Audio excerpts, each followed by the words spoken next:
በስመ አብ ወወልድ ወመንፈስ ቅዱስ አሐዱ አምላክ አሜን። ክብርን ምስጋናን ንእግዚአብሔር አምላኽና ይኹን። ኣብ ኩሉ ኩርናዓት ዓለም ኮንኩም ነዚ መልእኽቲ ዝትከታተሉ ኣቦታት፣ ኣሕዋት፣ ኣዴታት ኩልኻትኩም ውሉድ ናይ ክርስቶስ ቤተሰብ ሰላም እግዚአብሔር ንኩልኻትኩም ይኹን። እግዚአብሔር ኣብዚ ኣቲናየ ዘለና ጾም ናይ ሐዋርያት ሕማም ምድርና ዝፍወሰሉ ዝሓመሙ እግዚአብሔር ፈውሲ ምሕረት ክህቦም ዝተኣሰሩ ክፍትሑ ዝጠመዩ ክዕንገሉ ካብ ቦትኦም ካብ ኩሉ ተፈናቒሎም ዘለዉ ወገናትና ኣሕዋትና ኩላቶም እግዚአብሔር ናፍቲ ቦትኡ ዝኾነ ናፍቲ ከዓርፍሉ ቀስምሉ ቦታ ከም መልሶም ሰናይ ፍቃዱ ይኹን። ኣብ ኩሉ ኩርናዓት ዓለም ኮንኩም ኣብ ስደት ኣብ ዓዲ ኣብ ኩሉ ቦታ ኮንኩም ነዚ መልእኽቲ ዝትከታተልዎ እግዚአብሔር ብከምዚ መንገዲ ክንራኸብ ከለብመና ክኽእል ኢልና ካብቲ ግብረ ሐዋርያት መጽናዕቲ ንገብሮ ዘለና እዚ ተኸታታሊ ብጸጋ እግዚአብሔር ብምሕረት እግዚአብሔር ካብ ኣምላኽ ዝረኸብናዮ ዕድል እሞ እግዚአብሔር ከለብመና እግዚአብሔር ገለ ነገር ንነብስና ንሰማይ ዝኸውን ከነሕልፈላ ከለብመና በዚ ብሩኽ መዓልቲ ከዓ ሰናይ ፍቃዱ ይኹን። ዝጀሚርናዮ ዘለና ጾምን ጸሎትን ጾም ምሕረት ኩናትን ወረኹናትን ዝርሕቀሉ ሰላም ሰፍናሉ ክኸውን እግዚአብሔር ሰናይ ፍቃዱ ይኹን። ኣብ ዝሓለፈ ምላሽ ናይ ሐዋርያ ቅዱስ ጴጥሮስ ኢልና ኣፍቲ በዓለ ሃምሳ ንዝተፈጸመ ፍጻሜ ከመይ ገይሩ ምላሽ ከም ዝሃበ ምላሽ ክህብ ከሎ ከዓ ማዕረ ክንደይ ተጠንቂቑ እቲ ምላሽ ክህብ ከሎ ነቶም ኣይሁድ በቲ እምነቶም በቲ ስርዓቶም ሓልዩ መልሲ ከም ዝሃበ ንሕና እውን ኣብዚ ዘበን እዚ ኣብ ቀራርባና ኣብ ኣነባብራና ነቲ ናይ ኣምላኽ ዘለና ነገር ከመይ ክንጥንቀቕ ከም ዝግባአና ርኢና ነርና። ሎሚ ካብቲ ኣብ ዝሓለፈ ግዜ ኣኺሉ ደው ዘበልናዮ ሓምሻይ ክፋል ሎሚ ናይ ምላሽ ሐዋርያ ጴጥሮስ ዝሃቦ ናይ መወዳእታ ክፋል ከም ፍቃድ እግዚአብሔር ክንርኢና ሎሚ ንሪኦ ግብረ ሐዋርያት ምዕራፍ 2 ካብ 30 ክሳብ 31 ዘሎ ከምዚ ይብል። እምበኣርከ ንሱ ነቢ ኮይኑ ሓደ ካፍረ ከርሱ ኣብ ዝፋን ክቕመጥ ኣምላኽ ብማሕላ ከም ዝመሓለሉ ክንዲ ዝፈለጠ ቅድም ርኡ ብዛዕባ ትንሣኤ ክርስቶስ ነብሱ ኣብ ሲኦል ከም ዘይትተርፍ ስጉእ ከዓ ጥፍኣት ከም ዘይርኢ ተዛረበ ኢሉ ሐዋርያ ጴጥሮስ ምላሽ ክህቦም ከሎ እቲ ምላሽ ዝህቦም ዘሎ ብዛዕባ እቲ ዝተንስአ ክርስቶስ ስጉኡ ብልሽውና ወይ ከዓ ሞት ምብስባስ ከም ዘይርኢ ኣብቲ መወዳእታ እውን ናብ ዓለም ናይ መወዳእታ ክኸውን ከሎ ዘይሓልፍ ክብሪ ክኸድን ንፍጡራቱ ንዓና ነቶም ዘርኢ ኣዳም ዝኾንና ነቶም ኣብ ውድቀት ዝነበርና ክኸድን ምድሓንና ምእንቲ ክፍጽም ዝመፀ ኣምላኽ ስለ ዝኾነ ናብዚ ምድሪ እዚ ንዓና ክረዲ ኢሉ ዝመፀ ስለ ዝኾነ ብዘይብኡ ሓንቲ ክንገብር ኣይንኽእልን ኢና ኢሉ ንሱ ንገዛእ ርእሱ ኣብ ዝሓለፈ ከም ዝረኣናዮ ከም ተኽሊ ግምዲ ወይኒ ንሕና ከዓ ከም ጨናፍር ኣብኡ ንሕና ብዘይብኡ ህይወት ከም ዘይብልና ትንፋስ ከም ዘይብልና ዝሓለፈ ከም ትዝክርዎ እንታይ ኢልና ነርና ቅዱስ ጂሮም ኢልና እንታይ ኢልና ገሊፅና ነርና ንፖማኪዮስ ዝበሃሉ ኣብ ዝፀሓፎ ደብዳቤ ትንሣኤ ጎይታናን ሕብረቱ ክብሪ ምስ ነብሲ ሰብ ከም ዝሕጎስ የረጋግፅ። እቲ ተፈልዩ ዝነበረ ካብ ሕብረት ኣምላኽ ምስ እግዚአብሔር ካብ ዝነበሮ ርክብ ተቆሪፁ ዝነበረ እቲ ትንሣኤ ነዞም ክልቲኦም ተፈላለዮም ዝነበሩ ናብ ሓደ ዝገበረ እዩ። በዚ ምኽንያት እዚ ኢና ከዓ ብዛዕባ ስግኡ ደሙን ቅዱስ ኣኽቢርና ንሪኦን ነኽብሮን ንኣብነት ጾም ዘለና ሕጂ ወቅቲ ናይ ሰነ ኮይኑ ጾም ሃዋርያት ጾም ኢና ንጾም ዘለና ክንጸውም ኮለና ኢሉ ዝቦሲ ኣብ ጾም ክንኣቱ ኮለናስ ከም ዘይጠቅም ጌርና ኣይንሪኦን ኢና ነፍስና ጥራይ ዘይኮነስ ብደረጃ ሰብነትና ምስ ኣምላኽ ሕብረት ከም ንገብር ዘለና ብመንፈስ ምስ ኣምላኽ ዓብ ነገር ናይ ሰማይ ነገር ንሓስብ ከም ዘለና እዚ ትንሣኤ እዚ ናይ ሰብ ተስፋ ምዃንና ፈሊጥና ነቲ ጾም ክንገብሮ ኮለና ከማን ብዓብ ጥንቃቄ ብዓብ ምስትውዓል ኢና ንገብሮ እዚ ኸ እቲ ምስ ኣምላኽ ዘለና ሕብረት ብጾም ኢና ነርእዮ ክንጸውም ኮለናሲ ምስ እግዚኣብሔር ዘለና ምትእስሳር ሕብረት ኢና ነርኢ ናይ ሰማይ እንጌራ ይበልዑ ብኩሉ ቃል ኣምላኽ ከዓ ይጸግቡ ንሱ ከዓ ጎይቶኦምን ዕግበቶምን ይኸውን እንጸግቦ ካብቲ ከምቲ ጎይታ ዝበሎ ሰብ ብእንጌራ ጥራይ ኣይነብርን ብኩሉ ቃል ኣምላኽ ዝበሎ በቲ ሚስጥራት ቤተ ክርስቲያን በቲ መኣዲ ኣምላኽ ብኩሉ በቲ ንስሓ በቲ ቤተ ክርስቲያን ትእዝዞ በቲ ቦታትና ካህናት ዝህብዎ ትእዛዝ ክንከይድ ኮለና በቲ ቃል ኣምላኽ መሰረት ስለንኸይድ ኢሉ ነፍስና ይጸግብ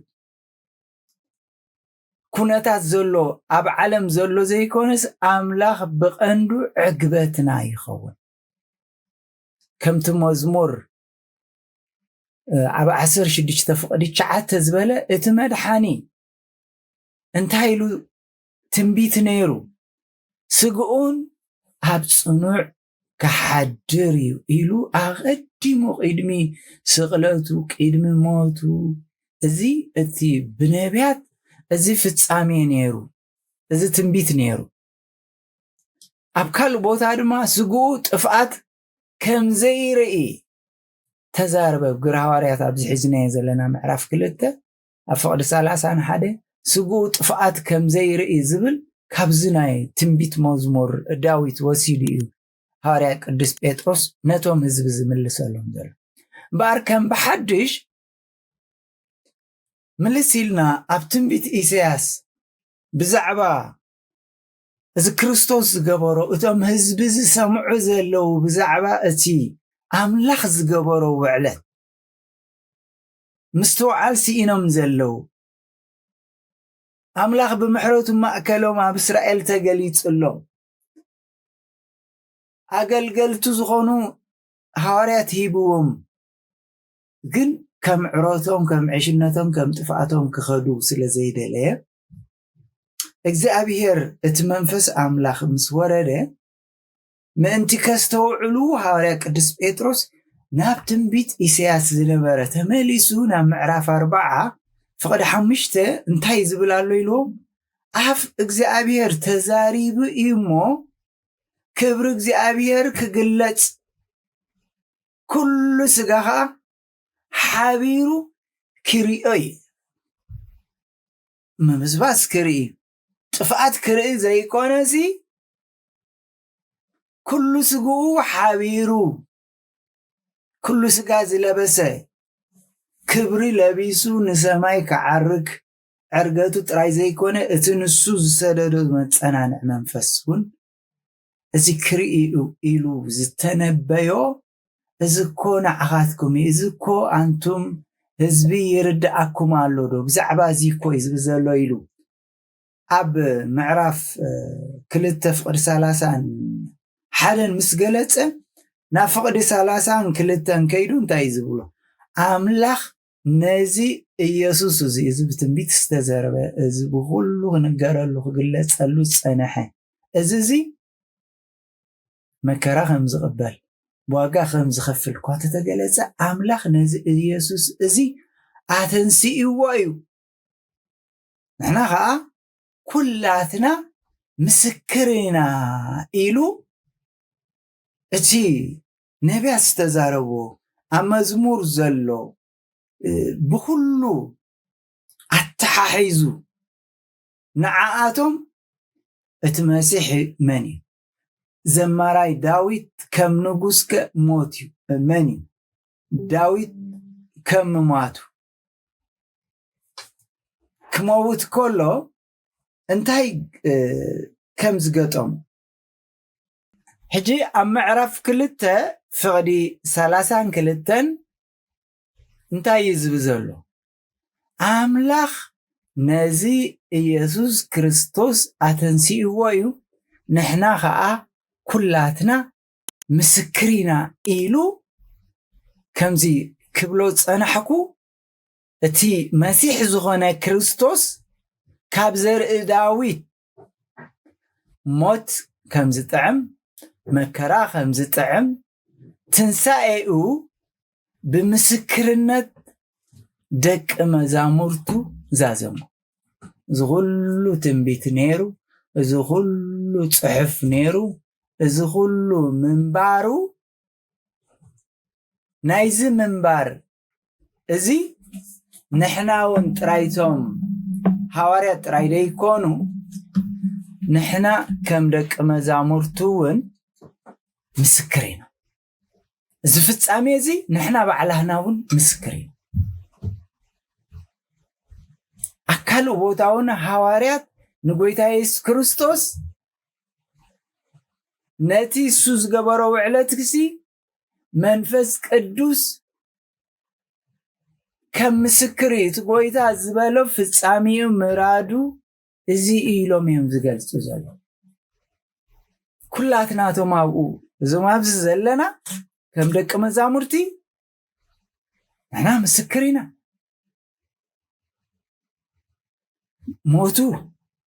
ሞት ኣጽኒዑ ሒዙ ከጽንሖ ከም ዘይከኣለ ካብ ሞታት ተንሲኡ ርኢናዮ ኢና ኩላቶም ከዓ መስጎግትን ሞትን እናጋጠነ ነዚ ናይ ክርስቶስ ነገር መከራ ክንጸግብ ድልዋት ኢና ኢሎም ንነብሶም ንምስክርነት ዘዳለዉ ኣቦታት ኣዴታት ኣሕዋት ኣብዚ ጾምን ጸሎትን ዘለው ሃዋርያት ሕድሪ ጎይታ ተቐቢሎም እምነት ኣሰሮም ይጥለል ወለድና ናባና ዘሕለፍዎ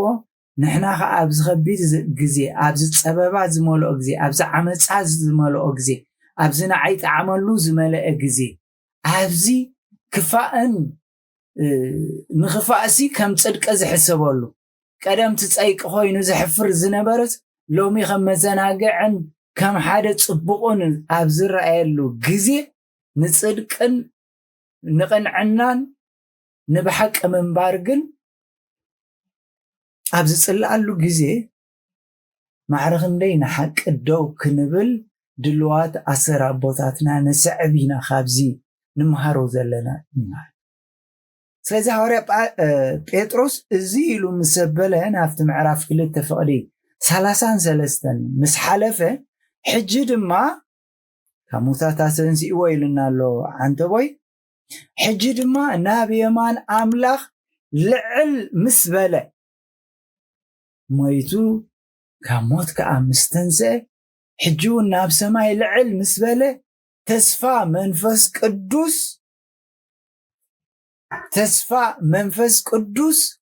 ካብ ኣቦ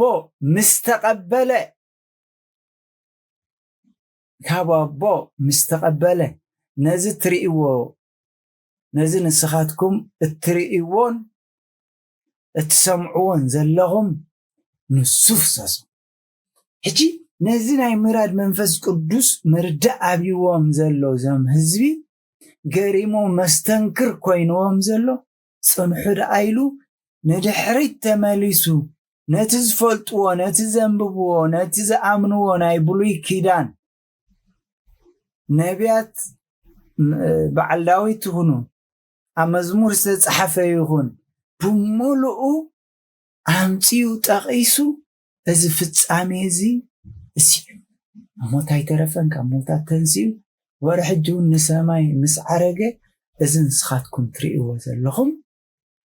ትሰምዖ ዘለኹም ኣፍሰሶ ንሱ ይፍስስዎ ስለዚ ሐዋርያ ቅዱስ ጴጥሮስ ኢየሱስ ክርስቶስ ካብ ሞታት ከም ዝተንስአ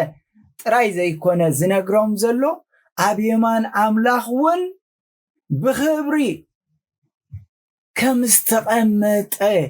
የረጋግጸሎም ኣሎ ንስኹም ዘይኣመንኩሞ ትስኹም ዘይፈለጥኩሞ ትስኹም ኣሕሊፍኩም ሰቐልኩሞ ትስኹም ዝነዓክሞ ኣብ የማን ኣምላኽ ተቐሚጡ በዚ ክብሪ እዚ ድማ ነቲ ብነቢይ ዩኤል እተነበዮ ባዕሉ ጎይታና ክርስቶስ ዝተማበፀዖ እውን ቅድም ኣብ ነቢይ ዩኤል ዝነበረ ሕራይ ከዓ ባዕሉ ወንጌል ዮሃንስ ከም ንረኽቦ ምዕራፍ 14 ፍቕዲ 16 ኣነ ከዓ ነቦ ክልምኖ እየ ንሱ ድማ ንዘለዓለም ምሳኻትኩም ዝነብር መጸናነዒ ክህበኩም እዩ ኢልዎም ዝነበረ على بعشر شديشة نابت عشر شديشة حلف يلفت معرفون فقد 13 اتمنفس حق امس مصقنا نسوز سمعو زباله يوز زارمو خابوس اي زارميمو نسو نتي زمص كفلطكم ناكل حقكم كما حقكم يلو قال اتيو زنبره تريو لهم ازي ابانا ፍጻሜ ረኸበይሉ ሐዋርያ ጴጥሮስ ብዘደንቕ ነቶም ህዝቢ ክገልጸሎም ከሎ ቃል ኣምላኽ ሎሚ ከዓ ንዓኹምን ከምኡ እምነትና ተዋህዶ ኦርቶዶክስ ኢልና ግን ነቲ እምነትና ከምቲ ኣይሁድ ንዖም ዝተጻሕፈ ንዖም ዝብሎም ዘሎ ዘይስተውዕልዎ ዝነበሩ ንዓና ከዓ ንስሓ ዘይምልከተና ቁርባን ዘይምልከተና ብትሕትና ምምላስ بتصدق من مللاس فقد أملاخ بمفتصام منبر زي قبعنا خوينو أبز سمعنا زلو خبيت جزي انتاي كنكون كمز قبعنا نعنا زمتنا يمانيتي إيد إكزابير لعل تبل يمانيتي إكزابير حايل تقبر زبل مزمور 210 شمانتان فقد 10 شبجتا تصحيفي إمو إذا فتصامي زي እታልዕል ተብል እታ ሓይሊ ትገብር ሓይሊ ጌራ ልዕል ኣቢላቶ ኣብ ክብሪ ቀሚጣቶ ዝትንቢት ዝትፈልጥዎ ተፈጺሙስ ንላዕሊ ብክብሪ ኣብ ላዕሊ ተቐሚጡስ እዚ ፍጻሜ ዝንሃለኩም ርዳእኩም ደሎ ይስወጠኩም ደሎ ይስቆረኩም ደሎ እዚ ባህል ዘሎ መልእኽቲ ንዓኹም ኢሉ ኣብቲ ዘበነ ተኸም ዝተዛረቦ ንዓና እዚ መልእኽቲ እዚ ኣብዚ ዘበነ እዚ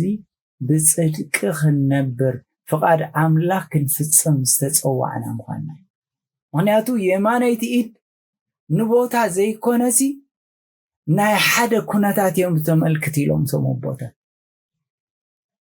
ማዕርነት ኣቦ ምስ ወዲ ሓደ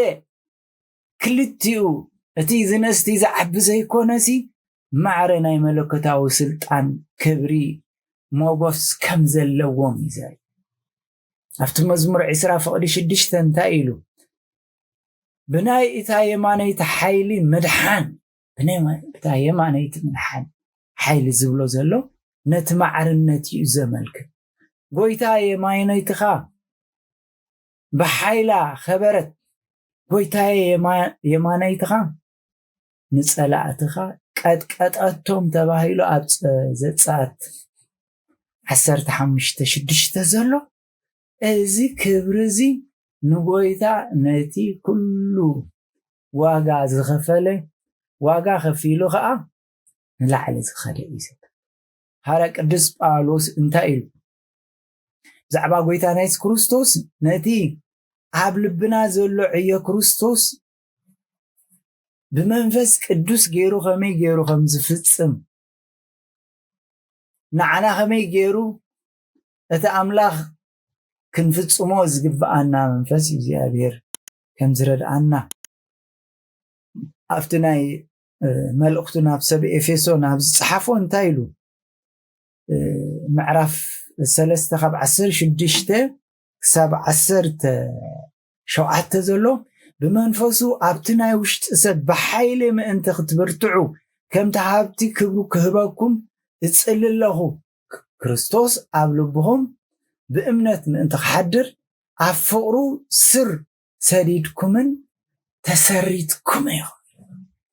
سخاتكم كون نايز عالم زي أختكم فقط نايز عالم زي نايزي تلام عالم نايزي موت زخنا زي كون أخت قبلوسي نازي إخم تتوعكم عبو بجهدهم أنت كمسكر أتوم سقلوا ما أنت خريقوا منفس قدوس كاب السماي عفصوصو منفس قدوس كورج كله أتوم سقلتي سو محمد أتوم نيو والله زبالو بقلت ما أنت خريقوا وزي جبره أتوم نقولت سقلوا برعرعن بفرحاتن معصو دك مزامر تخصع زعصو زفرارعو ساتون كيتفر ترعدهم نابتبعات كل وطو نحق خمسكر حزنهم ناي حوارات ناب حاغوس ناب برتعه كلوت منفس قدوس كولودون ولودو نعنا كبصح إذ أمنات زين أبانا دو يلون كمسكرو إذ تأمر زي بيدبريو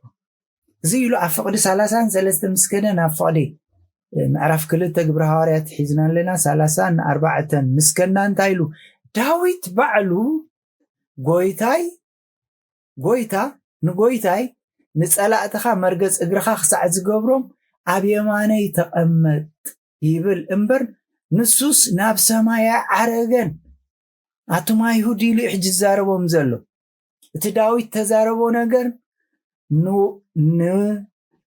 ودو دأمبر نبعلو نبحتو أينبرن عبيوتو نأيتفتسمن قدس يوحنس أفورك خبتو من بوتات نايبيت كريستيان قدس بيتروس بزعبا إيسوس بزح أيتزاربن يقدس نتي سب مخانو يقلت أمو نسو دعا أمبر كريستوس دا أمبر داويت ناب سماي كم زي دايبه إذا خاء نعو حدش أيكونن كمي غويتا بعلو نداويت غويتي እግዚአብሔር غويتا ስለዝኾነ غويتا ኢልዎ ይዳዊት ባል ንርሱ ናብ ሰማይ ምስ ዓረገ ንሰብ ከም ውህበት ንኣምላኽ ገይሩ ኣምፀአ ኢሉ ዮሐንስ አፈወርቂ ነዚ يقلص حدي إذا كل مسبلة أفقدي 35 كيدو نتسأل أتخا مرقز إقرخا خساع زقبرم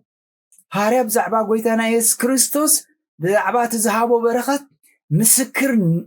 ناي نبيات أرآيا كمتي نبيات بتنبيت زبولو نحنا خا مسكرين حجي خا بفقرو نتزقبرم حرت سلازي تقبلكمو كم تسألعت خوانكم علىهم عب تحت اقرو خايت ودقو تتنقعو بني ساعات ملوسيهم يقولون دلو هنياتو إذا فقر زين عهاتكم استقلت سألكم تقبلوه أفر ريح زي كونك زي أبير ماتي زلو بفقري بمحرتي بمفرر رح يكون أملاخ زي سرح مسبولو أفتي 36 كيدم بأرسي أملاخ نزين سخاتكم سقالكمو إيسوس نعو قويتا كريستوسن كمز قبرو بزلا سرايت فرد حجي إذن يتفزي عم جمبر يمتون خيدو استحق مدعتا تك أبي لخزار بولون كله نزي هارا قدس بيتروس زبالو قدس يوحنس أفورك خمز بلا قدس بيتروس نخلهم بيت إسرائيل بقانقا زردهم مرقاقسي تزاريبهم كله تي صحفات فولتو غمورات كم أيهود متن السقلوا قويتا كريستوس استزنعقوا ክቕበልዎ ምስኡ ክዕረቁ ገሊፅሉ ሐዋርያት ንኣይሁድ ኣብ እሙሮኦም ናይ ኣይሁድ ባህሊ ሒዙ ዘሎ ካብኡ ክወፁ መሲሕ መድሓኒ ክመፅእ ኢሎም ሃረር ዝብልዎ ዘሎ ንሱ መፅኡ ናይ ምምፁእ መረጋገፂ ከዓ ዝገለፅናልኩም እዩ ስለዚ ትንሣኤ ብሓቂ ክኸውን እዩ ኣብ ሰማይ ዓሪግ ኣሎ ኣብ የማን ኣቦኡ ተቐሚጡ ኣሎ መንፈስ ቅዱስ ከዓ ነዚ ዝኸውን ናብ ሰማይ ምስ ዓረገ ልኢኹ ኣሎ ብሓይሊ መስቀሉ ንዲያብሎስ ኣብ ትሕቲ እግሩ ረጊፅዎ ኣሎ ስለዚ ንሕና እዚ ኩሎም ነቢያት ዝበልኹም ኣብ የማን ኣምላኽ ከም ዝቕመጥ ዳዊት ዝመስከሮ ንነግረኩም ኣለና ስለዚ ኣብ ሰማይን ኣብ ምድርን ኣብ ትሕቲ ምድርን ዘሎ ኩሉ ብርኪ ብስም ኢየሱስ ምእንቲ ክንብርከኽ ልሳን ዘበለ ንኽብሪ እግዚኣብሔር ኣቦ ኢሉ ኢየሱስ ክርስቶስ ጎይታ ምዃኑ ክኣምን ኣምላኽ ናብ ልዕሊ ኩሉ ልዕል ዘበሎ ካብ ኩሉ ስም ልዕል ዝበለ ስም ሃቦ ኢሉ ሃርያ ጳውሎስ ናብ ፊልጵስ ምዕራፍ 2 ካብ 9 ክሳብ 11 ዘሎ እዚ ስልጣን ናይ ክርስቶስ እዚ ትንቢት ዝነበረ ኣብ ማእከልኩም ከዓ ዝተፈጸመ ፍጻሜ ተቐበሉ ብመስቀሉ ኣቢሉ ከመይ ኣዋጅ ከም ዝኣወጀ ንኣመንቱ ከመይ ገይሩ ናብ ሰማይ ከም ዘዕረጎም ንጸላእቶም ከመይ ገይሩ ትሕቲ እጋሮም ከም ዘርገጸ ጎይታ ኣውጅዎ ዘሎ ንሰይጣን ከመይ ገይሩ ገዚእዎ ከም ዘሎ ፍለጡ ዝመለከታዊ ዕንቀት እዚ ትንቢት እዚ ጽሑፍ እዚ ኣዋጅ እዚ ብምሉእ ክርስቶስ መድሓኒ ዝኾነሉ እስኻትኩም ብንስሓ ተመሊስኩም ምስኡ ምስቲ ምንጭ ሓጎስ ዝኾነ ምስቲ ናይ ኩሉ ሰላም ዝኾነ ደኣ እምበር ኣብ ውድቀት ከይትረከቡ ንሱ በቲ ንኩሉ ክመልከሉ ዝኽእል ሓይሊ ነቲ ክቡር ስጉኡ ምእንቲ ክመስል ነዚ ናይ ውርደት ስጋና ክልውጦ እዩ ዝተባሃለ ክርስቶስ እዚ ክገብር ካብ መፀ ንስኻትኩም ተዳለዉ ንስኻትኩም ምስ ኣምላኽ ተዓረቑ ንስኻትኩም ናብ ንስሓ ተመለሱ ኢሉ ቃል ኣምላኽ ናይ ኣይሁድ ይዛረቡን ከም ዘሎ ሎሚ ንዓይን ንዓኻትኩምን ኣብ ጽልኢ ዘለና ኣብ ስስዐ ዘለና ኣብ ቂምታ ዘለና ናይ ምህልላ ነገር ተረሲዑ ናይ ጾም ነገር ተረሲዑ ናይ ኣምላኽ ነገር ተረሲዑ ዓመፅን ናብ ስጋው ነገር ዝምድናን ሓይሊ ሰባትን ፍልጠት ሰባትን መሓዝ ከም ቀንዲ ብልሓት ገይሩ ኣብ ዝውሰደሉ ዘሎ ዘመን ትውክልትና መን እዩ ሓይልና መን እዩ ዓለም ንኣምላኽ ኣብቲ ንዕቀሉ ዓለም ጥልመት ክሳዕ ላዕሊ ኣብ ኩሉ ሰሪፁ ለባም ኣብ ዝተሰኣነሉ ጥልመት ኣብ ዝበዝሐሉ ዓለም ብሙላኣ ሕውስውስ ኢላትሉ ዘላ ሕጊ ኣብ ዝጠፍኣሉ ፍርሓት ኣምላኽ ኣብ ዝጠፍኣሉ ግዜ ኣብዚ ጾምን ጸሎትን ቤተ ክርስቲያንና ደቂ መን ዲኹም ደቂ ክርስቶስ ደቅቶም ቅዱሳን ደቅቶም ጻድቃን ደቅቶም ሰማዕታት ንክርስቶስ ጥራይ እንዳጠመቱ ፍቓዱ ጥራይ እንዳፈጸሙ ንኩሉ ጾሮም ከምቲ ክርስቶስ ኣርኣያ ኣሰሩ ክስዕቡ ኣርኣያ ሓደገልኩም መከራን ተቐበልዎ ነገሩ ናቲ ነብኡ ደኣ ኣሕሊፉ ሃምበር ዘየፈራርሐ ዝተባሃለ ኣብዚ ከቢድ ግዜ ኣብዚ ጥልመት ኩሉ ውግእን ወረውግእን ዓመፃን ስስዐን ኣሉ ዝበሃል ቆፂርና ክንገልጾ ኣብ ዘይንኽእለሉ ከቢድ ዘመን ከመይ ንኣምላኽ ንእመኑ ከመይ ኣብ ኣምላኽ ንጸንዕ ሃዋርያት እዚኣ ኣሰር ሓሊፎም ንድሕር ኮይኖም እቲ እምነት ኣብፂሖምና ንሕና ከብዛ ከባድ ግዜ ንደቅና ከመይ ኣብነት ንኾኖም ከመይ ናይ ጸሎት ህይወት ይለና ከመይ ናይ ቃል ኣምላኽ ምንበር ከመይ ናይ ጸሎት ከመይ ናይ ንስሓ ከመይ ምስ ኣባት ንስሓና ኮይና እቲ ቤተክርስትያን ትእዝዞ ቅዱስ ህይወት ከመይ ንነብር ክንሓስብ ዝግባአና ሰባት ንነፍስና ክንጥምት ቃል እግዚአብሔር በዚ ክቡር ጾምን ጸሎትን ናይ ሐዋርያት ዘለናዮ ዝመጽናዕቲ ንዓይ ንኣኹምን ይሕብረና ኣሎ እግዚአብሔር ተፈቂዱ ንሕና ብህይወት ተጸኒሕና መቐጸልታ እቲ ኣዚ ባዘብል መንፈስ ቅዱስ ወሪዱ ከመይ መልእኽቲ ከም ዝሃበ ክንርኢና ክሳብ ሽዑ ግን ንኣብን ንወልድን ንመንፈስ ቅዱስን ምስጋና ይኹን ሎምን ኩሉ ሻዕን ዘላለም ዓለም።